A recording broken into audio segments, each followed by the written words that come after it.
Peace and blessings. Whether it's mental health, whether it's incarceration, whether it's autism, sickle cell, no matter what you're going through, you got more to live for. Welcome to the channel.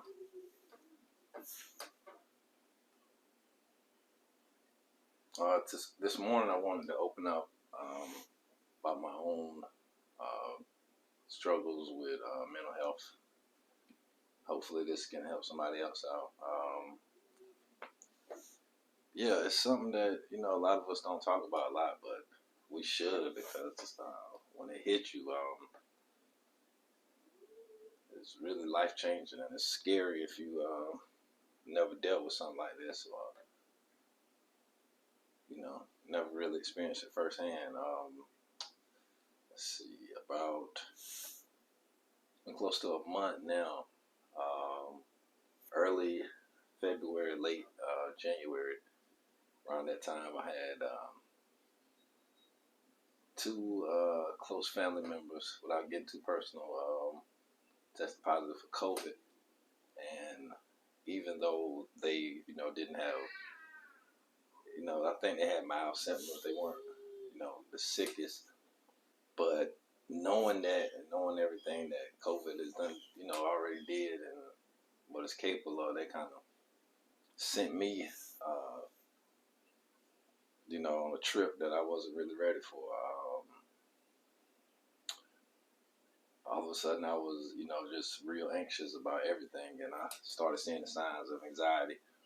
But I was to the point that, my chest was hurting. I felt like I was short of breath, and, all the COVID signs, I'm thinking that I got it too, but I'm getting tested every day and coming back negative. So that's when I realized it was something else. So, but I did still experience those, chest pains and shortness of breath. Kind of feel like, anybody that's been through it, they'll tell you that, it felt like you had a heart attack, even though, I never had one, thankfully, and nobody I know personally that's dealt with this has had one, but they compare that to that. So, I went and, to the hospital, got all that good stuff tested, make sure my lungs, heart, and all that was good. And it was, and then I started hearing things about anxiety. All of this is a sign of an anxiety disorder. So I reached out to some close friends, close family members that been through it, and they was telling me that, yeah, that's exactly what it is, and they were telling me I should, not take this light and try to go get some help. And that's what I did. So I appreciate them for pointing me in the right direction. It's definitely some good programs out here, some tools out here to help with that, because sometimes, like, just having somebody to talk to about it, that can make a difference. Like, and definitely somebody that doesn't really know you, or know too much about you, that can really just be listening and not judging. That helped a lot too. But yeah, I go to therapy once a week, and that's helping. Just to have some place to unload at, get everything out, because a lot of stuff that we think normal, and it ain't normal. Sometimes they can come back and show its face. All the close calls with death, all the close calls with incarceration, all of that stuff. At the time, it seemed normal, but after a while, that can have a toll on you, and sometimes build up and turn into something that you might not be ready for.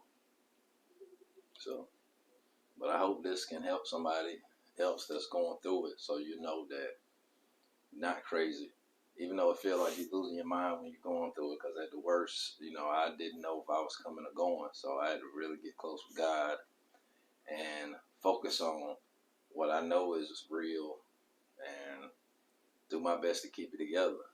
And thankfully, I was able to keep it together. So, but everybody's experience is, different. So, if you feeling like this, man, get some help, man. Like, it's no point in suffering alone.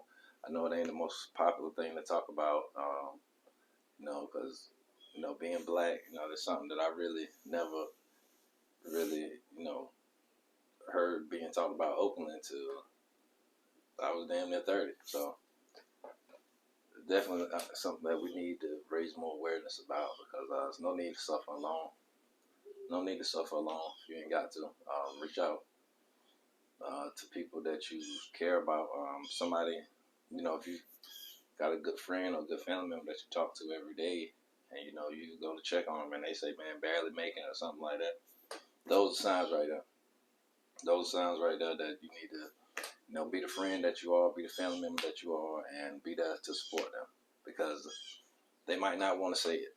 They might not even understand what they're going through themselves. So definitely, I read a post on Facebook a few weeks ago, and a good friend of mine, high school friend, he was like, "God protect my sanity," and I immediately knew what he was talking about. So since then, we've been able to build a relationship. Been doing a lot of talking, checking in on each other, and that's what it's all about.